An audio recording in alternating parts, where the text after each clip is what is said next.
रत्नागिरी जिल्ह्यातल्या खेड तालुक्यातील पुरे बुद्रुक येथील आदिवासी पाडा या ठिकाणी दापोली विधानसभा मतदारसंघाचे माजी आमदार संजय कदम यांनी भेट घेऊन आदिवासी समाजातील लोकांच्या समस्या जाणून घेतल्या। तसेच त्यांच्या सर्वांगीण विकासासाठी आपण सर्वतोपरी प्रयत्न करणार असल्याचं त्यांनी सांगितलंय। पुरे बुद्रुक येथील आदिवासी पाडा हा अत्यंत दुर्गम आणि डोंगराळ भागात वसलेला पाडा आहे। आदिवासी समाजातील अनेक लोकांना रोजगार नाही, त्यामुळे त्यांच्यावरती उपासमारीची वेळ आलेली आहे। स्वतःची जागा नाही, स्वतःचं घर नाही, अशी परिस्थिती कोकणात अनेक ठिकाणी पाहायला मिळते। यावेळी ही समस्या जाणून घेत त्याच गावातील उद्धव शिवसेना बाळासाहेब ठाकरे गटाचे शाखा प्रमुख योगेश पवार, उपशाखा प्रमुख रवी पवार, संतोष निकम यांनी या समस्या माजी आमदार संजयराव कदम यांच्या निदर्शनास आणून दिल्या।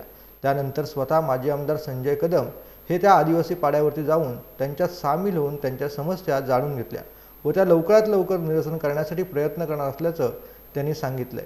यावेळी संदीप पवार, किसन पवार, मनोज पवार, मीनाबाई पवार आदी ग्रामस्थ उपस्थित होते। माजी आमदार संजय कदम यांनी आदिवासी पाड्यात येऊन लोकांची हितगुज करून त्यांच्या समस्या ऐकून घेतल्याबद्दल पुरे बुद्रुक आदिवासीवाडी येथील आदिवासी समाजातील लोकांनी त्यांचे आभार देखील मानलेत।